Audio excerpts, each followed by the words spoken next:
আজকেই নাসা সফলভাবে লঞ্চ করে দিয়েছে তাদের আর্টেমিস 2 মিশন এবং আজকের এই এপিসোডে আমরা এই আর্টেমিস 2 মিশন সম্পর্কে সমস্ত কিছু খুঁটিনাটি বিষয় জানবো এই মিশন রিলেটেড বেশ কিছু গুরুত্বপূর্ণ স্ট্যাটিক জিকেও, যেগুলো সমস্ত কম্পিটিটিভ এক্সামের জন্যই অত্যন্ত গুরুত্বপূর্ণ।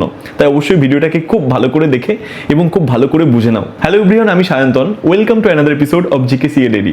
চলো আর বেশি দেরি না করে আমরা ফার্স্ট স্লাইডে চলে যাই। তো দেখো, এইখানে আমরা জানবো নাসার আর্টেমিস 2 মিশন সম্পর্কে, যেটা আজকে লঞ্চ করা হয়ে গেছে এবং এই মিশন চলছে। আমি এখন ভিডিও বানাচ্ছি এই মিশন সম্পর্কে। জাস্ট একটু আগেই মহাকাশচারীরা সেই যে স্পেস ক্রাফট রয়েছে সেইখান থেকে তারা লাইভ করছিলেন, সেটা দেখছিলাম। তো চলো এবার সেকেন্ড স্লাইডে যাই। There is a surprise for you in this video. এই ভিডিওটার মধ্যে তোমাদের জন্য একটা সারপ্রাইজ রয়েছে, যেটা এই যে বিষয়গুলো আমরা জানবো সেগুলো তোমাকে ঝালিয়ে নিতে সাহায্য করবে এবং এই সারপ্রাইজটা খুবই helpful for all of you. তো অবশ্যই ভিডিওটা দেখতে থাকো। দেখো, প্রথমেই আমরা জানবো আর্টেমিস নামের মানে কি। দেখো, আর্টেমিস নামের মানে কি? গ্রিক পুরাণ অনুসারে আর্টেমিস হলেন চাঁদের দেবী। পাশে আমি ছবি দিয়ে দিয়েছি আর্টেমিসের। তিনি গ্রিক দেবতা অ্যাপেলোর যমজ বোন। খুব সুন্দর একটা লিঙ্ক পাচ্ছি আমরা। অ্যাপেলো ছিলেন গ্রিক দেবতা, এই সম্পর্কে আমরা তো সবাই জানি। তার যমজ বোন ছিলেন আর্টেমিস। তো 1960 এবং 70-এর দশকে নাসার প্রথম চন্দ্র অভিযানের নাম ছিল অ্যাপেলো। তো অ্যাপেলোর নামে প্রথম চন্দ্র অভিযান করেছিল নাসা।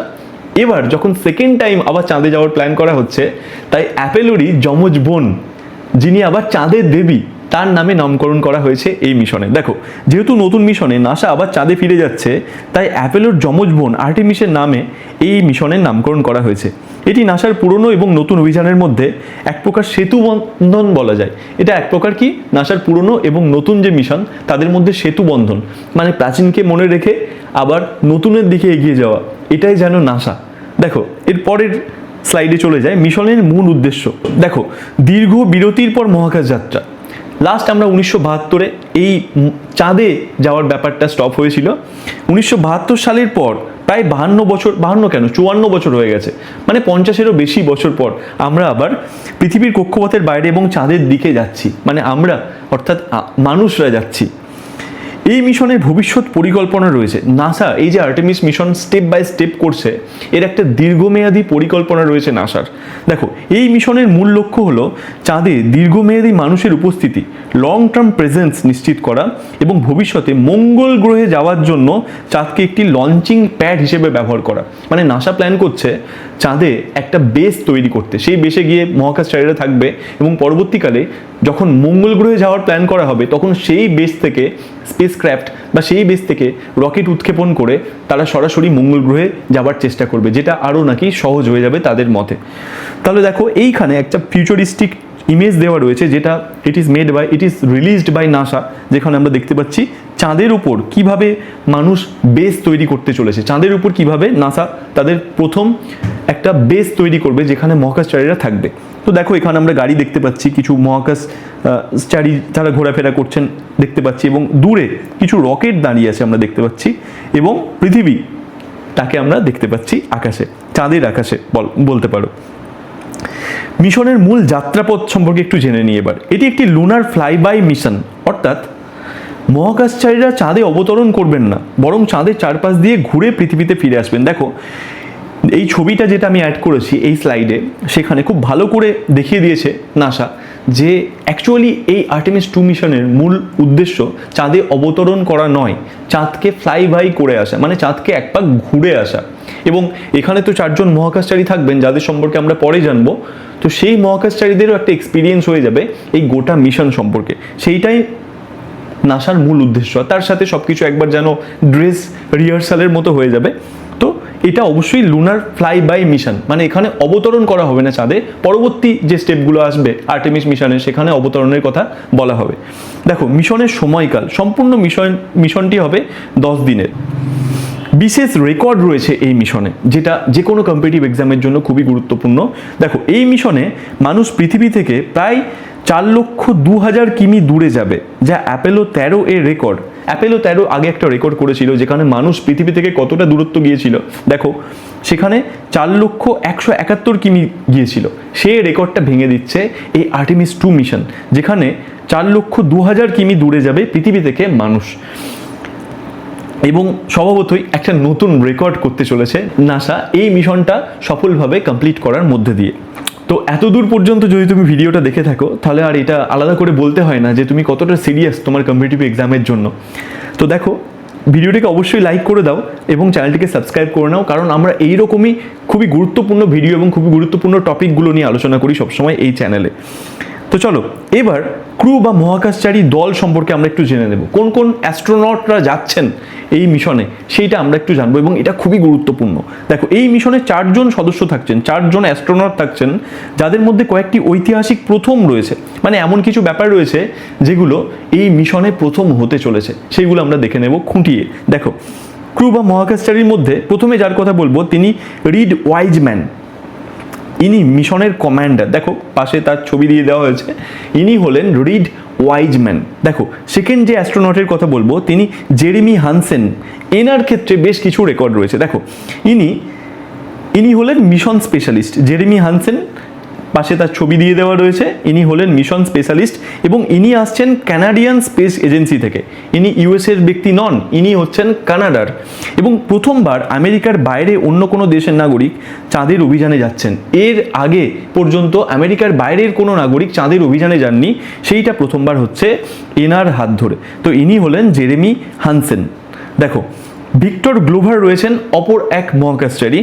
তিনি চন্দ্র অভিযানে যাওয়া প্রথম কৃষ্ণবর্ণের মহাকাশচারী। এর আগে কোনো কৃষ্ণবর্ণের মহাকাশচারী চন্দ্র অভিযানে যাননি। তো ভিক্টর গ্লোভার তিনি হলেন প্রথম চন্দ্র অভিযানে যাওয়া কৃষ্ণবর্ণের মহাকাশচারী, আর ইনি এই অভিযানের পাইলট। তাহলে একটা খুবই গুরুত্বপূর্ণ, এটা থেকে যে কোনো প্রশ্ন আসতে পারে, যে কোনো কম্পিটিটিভ এক্সামের প্রশ্ন আসতে পারে। তো অবশ্যই খুব ভালো করে এটাকে মনে রেখো। দেখো, ক্রু বা মহাকাশচারীর দলের মধ্যে 4র্থ নম্বরে যিনি রয়েছেন ইনি অতি গুরুত্বপূর্ণ একজন মহাকাশচারী। এর আগে সফলতার সাথে ইনি অনেক মিশন কমপ্লিট করেছেন। এনার নাম ক্রিস্টিনা কুক। দেখো, গভীর মহাকাশে যাওয়া প্রথম নারী হচ্ছেন ইনি। এই মিশনের মধ্যে দিয়ে ইনি প্রথম গভীর মহাকাশে যাওয়া প্রথম নারী হতে চলেছেন এবং ইনি রয়েছেন মিশন স্পেশালিস্টের দায়িত্বে। এই মিশনে তাকেই মিশন স্পেশালিস্ট বলা হচ্ছে। আর তিনি একজন মহিলার হিসেবে দীর্ঘতম একক মহাকাশ যাত্রার রেকর্ডধারিণী বলতে পারো তাকে। মানে এর আগে তিনি দীর্ঘতম একক মহাকাশ যাত্রার রেকর্ড করেছিলেন, যেটা ছিল 328 দিনে। তো নিঃসন্দেহে বলা যায় এনার অসম্ভব এক্সপিরিয়েন্স রয়েছে এই ধরনের মিশন বিষয়ে। এরপরে আমরা দেখে নেব রকেট এবং মহাকাশযান সম্পর্কে, স্পেসক্রাফট টেকনোলজি কী কী রয়েছে সেইগুলো নিয়ে। দেখো, রকেট এটি একটি স্পেস লঞ্চ সিস্টেম নামে পরিচিত। যে রকেটটা রয়েছে সেটাকে সংক্ষেপে SLS বলা হচ্ছে, যার পূর্ণ রূপ হলো স্পেস লঞ্চ সিস্টেম। এটি বিশ্বের সবচেয়ে শক্তিশালী রকেট। তো এখনো পর্যন্ত এটাই বিশ্বের সবথেকে শক্তিশালী রকেট এবং এর উচ্চতা দেখো 98 মিটার। আমি পাশে তার ছবি দিয়ে দিয়েছি, তোমরা দেখতে পাচ্ছ। সত্যি মানে মানুষ কোন পর্যায়ে নিয়ে গেছে বিজ্ঞানকে, এবং সত্যিই যেন আমরা সায়েন্স ফিকশনের যুগে বাস করছি। আমি এই কথাটা বারবার বলে থাকি। তাহলে এখনো পর্যন্ত সবথেকে শক্তিশালী রকেট হচ্ছে এই স্পেস লঞ্চ সিস্টেম, যেটাকে ব্যবহার করা হচ্ছে এই মিশনের জন্য এবং এর উচ্চতা 98 মিটার।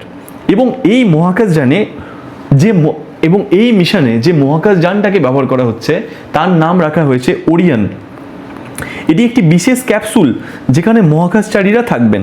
এটিকে উন্নত লাইফ সাপোর্ট সিস্টেম এবং রেডিয়েশন প্রোটেকশন রয়েছে। মানে অবশ্যই মহাকাশচারীরা যে জায়গাটায় থাকবে এই মিশনে, তো সেই জায়গাটাকে তো খুব সিকিওর রাখতে হয়। তো এইটাকে ক্যাপসুল বলা হয় এবং এই ক্যাপসুলটার নামকরণ করা হয়েছে ওরিয়ন নামে। তো দেখো, পাশে একটা ছবি অ্যাটাচ করে দিয়েছি, যখন ট্রেনিং চলছিল সেই সময়কার ছবি, এবং সেই সময় মহাকাশচারীরা এর মধ্যে এইভাবে থাকেন। এই ক্যাপসুলটাই সফলভাবে তাদের আবার পৃথিবীতে ফিরিয়ে নিয়ে আসবে, সেই সম্পর্কে বলবো দেখো ভিডিও পরবর্তীকালে। তো চলো এবার এই ক্যাপসুলটা সম্পর্কে আরও কিছু তথ্য জেনে নিই। এটি অ্যাপোলোর থেকে বড়। কতটা চওড়া? এটি 5 মিটার চওড়া। এরপর এটি প্রথম মহাকাশযান যা পৃথিবীর কক্ষপথের বাইরে টয়লেট সুবিধা বহন করবে। দেখো, খুব ছোট্ট একটি আপডেট মনে হলো, এর মতো গুরুত্বপূর্ণ আপডেট আর হতে পারে না। মহাকাশে টয়লেটের কাজকর্ম সারা মানে খুবই কষ্টকর হয়ে যায় অনেক সময় মহাকাশচারীদের পক্ষে। তো সেই ব্যাপারটাকে কিছুটা হলেও স্মুথ করেছে এই ওরিয়ন স্পেসক্রাফট, যেখানে একটা ভালো রকম বলতে কি, সেটা অবশ্যই আমাদের মতো হবে না, তবুও তারই মধ্যে কিছুটা ভালো, কিছুটা আধুনিক সুবিধাযুক্ত টয়লেটের ব্যবস্থা থাকছে। তবে লঞ্চের পরপরই টয়লেটে কিছু একটা সমস্যা হয়েছিল, এই বিষয়ে নাসা আপডেটে জানিয়েছিল এবং পরবর্তীকালে ক্রিস্টিনা কুক তিনি জানান, লাইভ করেছিলেন তখন তিনি জানান যে তিনি সেই সমস্যার সমাধান করে নিয়েছেন। দেখো, এই ওরিয়ন স্পেসক্রাফটের মধ্যে হিট শিল্ডের ব্যবস্থা রয়েছে। তোমাকে প্রথমেই বলেছিলাম এই স্পেসক্রাফট করেই মহাকাশচারীরা আবার পৃথিবীতে ফিরে আসবেন, যেটা এসে স্প্ল্যাশ ডাউন করবেন তারা, সেটা সম্পর্কে বলবো তোমাকেই। তো পৃথিবীতে ফেরার সময় 4000 ডিগ্রি সেলসিয়াস তাপমাত্রা সহ্য করার ক্ষমতা রাখে এই ওরিয়ন স্পেসক্রাফট।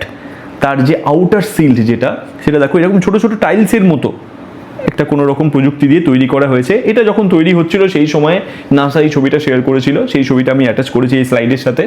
তো অবশ্যই খুবই সিকিওর বলা যায়, ওই যে এক্সেসিভ হিট সেইটাকে সহ্য করার ক্ষমতা রাখে এই স্পেসক্রাফট, এবং সেই হিটটা সহ্য করে তবে এটা স্প্ল্যাশ ডাউন করবে পৃথিবীতে, সেই সম্পর্কে বলবো। দেখো পরে ফ্রি রিটার্ন ট্র্যাজেক্টরির ব্যবস্থা রয়েছে এই ওরিয়ন স্পেসক্রাফটে। সেটা আবার কি? এই মিশনটি এমনভাবে ডিজাইন করা হয়েছে যাতে কোনো যান্ত্রিক ত্রুটি দেখা দিলেও চাঁদের মধ্যাকর্ষণ শক্তিকে ব্যবহার করে মহাকাশযানটি স্বয়ংক্রিয়ভাবে পৃথিবীতে ফিরে আসতে পারে। এটি একটি বড় সেফটি ফিচার। অবশ্যই যত দিন যাচ্ছে তত মহাকাশচারীদের সেফটির বিষয়টাকে আরও সুদৃঢ় করা হচ্ছে, এবং এইটা ফ্রি রিটার্ন ট্র্যাজেক্টরি এই সেফটি ফিচারটা এই ওরিয়ন স্পেসক্রাফটের মধ্যে ইনক্লুড করা হয়েছে, যাতে কোনো রকম যান্ত্রিক ত্রুটি যদি আসে তাহলে খুব সফলভাবে এটা অটোমেটিক্যালি পৃথিবীতে আবার ফিরে আসবে মহাকাশচারীদের নিয়ে। দেখো, মিশনের পথ সম্পর্কে আমরা একটু জেনে নেব। লুনার ফ্লাই বাই, আমি প্রথমেই বলেছি মহাকাশযানটি চাঁদে নামবে না। যদি এটা মনে করো তুমি যে মহাকাশযানটা চাঁদে নামবে, তাহলে ভুল ভাবছো। মহাকাশযানটি চাঁদে নামবে না, বরং চাঁদের পিছন দিক, যেটাকে আমরা ফার সাইড বলে চিনি, সেই দিক দিয়ে ঘুরে আবার পৃথিবীর দিকে ফিরে আসবে। এইটাই এই মিশনের মূল উদ্দেশ্য। এবার গুরুত্বপূর্ণ কিছু স্ট্যাটিক দিকে জেনে নেব এই মিশন সম্পর্কে। উৎক্ষেপণ কেন্দ্র কোথা থেকে উৎক্ষেপণ হয়েছে? কেনেডি স্পেস সেন্টার ফ্লোরিডা থেকে উৎক্ষেপণ করা হয়েছে। দেখো পাশে আমি কেনেডি স্পেস সেন্টার ফ্লোরিডার ছবি দিয়ে দিয়েছি, এবং সেইখানে অনেক কটা লঞ্চ প্যাড রয়েছে, বা যেটাকে লঞ্চ কমপ্লেক্স বলা হয়। তো লঞ্চ কমপ্লেক্স 39B থেকে উৎক্ষেপণ করা হয়েছে। নিচে লঞ্চ কমপ্লেক্স 39B এরও ছবি দিয়ে দেওয়া আছে, যেটাকে সংক্ষেপে LC-39B বলা হয়। আর অবতরণের ব্যাপারটায় এবার আমি আসি। প্রথম থেকে আমি অনেকবার স্প্ল্যাশ ডাউন এই শব্দটাকে ব্যবহার করেছি। তো এইটা অবতরণ করবে প্রশান্ত মহাসাগরে, ক্যালিফোর্নিয়ার কাছে। তো ক্যালিফোর্নিয়ার কাছে প্রশান্ত মহাসাগরের একটা নির্দিষ্ট অঞ্চলকে ঠিক করা হয়েছে, যেখানে এই ওরিয়ন স্পেসক্রাফট সফলভাবে অবতরণ করবে, যেটাকে স্প্ল্যাশ ডাউন বলা হয়। কোনো রকম মাটির ওপর ল্যান্ড করবে না, এটা ল্যান্ড করবে প্রশান্ত মহাসাগরের ওপর, এবং পরবর্তীকালে সেটাকে রেস্কিউ করার জন্য ক্রু থাকে, তারা সব বড় জাহাজ নিয়ে একদম রেডি হয়ে থাকে, হেলিকপ্টার থাকে, আর্মির হেলিকপ্টার থাকে। তো সব কিছু একদম সিকিওর বন্দোবস্ত করা হয়। তারপর মহাকাশচারীদের সেই ক্যাপসুল থেকে বার করা হয়, বার করে জাহাজে তুলে সফলভাবে আবার সেই বেস ক্যাম্পে নিয়ে চলে আসা হয়। দেখো, আর্টেমিস 1 বনাম আর্টেমিস 2। আর্টেমিস 1 ছিল মনুষ্যবিহীন টেস্টিং মিশন। তাহলে আমি অনেকবার আর্টেমিস 1 মিশনের কথাও বলেছি, সেটাতে কোনো মানুষ ছিল না। এই মিশনে কিন্তু ব্যাপারটা সম্পূর্ণভাবে আলাদা। 4 জন মহাকাশচারী থাকছেন, যারা সফলভাবে চাঁদকে ফ্লাই বাই করে আবার পৃথিবীতে স্প্ল্যাশ ডাউন করবেন। আর আর্টেমিস 2 হলো প্রথম মানুষবাহী মিশন, এই আর্টেমিস মিশনের মধ্যে প্রথম মানুষ নিয়ে যাচ্ছে এই আর্টেমিস 2 মিশনটা। দেখো, এরপরে কি আর্টেমিস 3 আসবে। এই মিশনে মানুষ সরাসরি চাঁদের পৃষ্ঠে অবতরণ করবে। তো আবার সেই দিন ফিরে আসছে যখন আমরা সফলভাবে চন্দ্রপৃষ্ঠে অবতরণ করব। তো সেই দিন দেখার জন্য আমরা সকলেই নিশ্চয়ই অধীর আগ্রহে অপেক্ষা করে রয়েছি। দেখো, আর্টেমিস 4 মিশন, চাঁদের লুনার বেস বা আস্তানা তৈরি শুরু হবে সেই আর্টেমিস 4 মিশনের মাধ্যমে। তো তার ছবি আমি তো আগেই দেখিয়ে দিয়েছি, আর্টেমিস 4 মিশনে যে লুনার বেস তৈরি হবে সেটার। Time for that surprise. এর আগে আমি একটা সারপ্রাইজের কথা বলেছিলাম, তো এখন এসে গেছি আমরা সেই সারপ্রাইজে কি রয়েছে সেটা। দেখো, check description for mock test and article link new updates. তুমি ডেসক্রিপশনটা চেক করে দেখো এই ভিডিওর, এই বিষয়ে যে তথ্যগুলো তোমাকে দিলাম সেই বিষয়ে একটা খুব সুন্দর মক টেস্ট তৈরি করে দেওয়া আছে। সেই লিঙ্কে ক্লিক করে অবশ্যই সেই মক টেস্টটায় পার্টিসিপেট করো, এবং আমাকে জানাও কমেন্ট করে পরবর্তীকালে এই ভিডিওতে এসে যে সেই মক টেস্টে তুমি কত স্কোর করেছো। আর তারই সাথে একটা আর্টিকেলেরও লিঙ্ক দেওয়া আছে, যে আর্টিকেলের মধ্যে এই মিশন সম্পর্কে পরবর্তীকালে যে সমস্ত আপডেট আসবে সেগুলো আমরা আপডেট করে তোমাদের জানাতে থাকবো। আর অবশ্যই এরকমই গুরুত্বপূর্ণ ভিডিও তো আসতে থাকবেই। তো চলো, ভিডিও শেষ করার আগে তোমাদের জন্য একটা প্রশ্ন থাকছে। লাস্ট কোন ইয়ারে বা কত সালে আমরা চন্দ্রপৃষ্ঠে সফলভাবে অবতরণ করেছিলাম, মানে মানুষ চন্দ্রপৃষ্ঠে সফলভাবে অবতরণ করেছিল, সেটা অবশ্যই কমেন্ট করে জানাতে ভুলো না। যারা সঠিক উত্তর দেবে সেই কমেন্টগুলোতে আমি হার্ট দেবো। তো চলো আজকের এপিসোড এই পর্যন্তই, দেখা হচ্ছে পরের কোনো এপিসোডে। ততক্ষণের জন্য happy reading and happy learning.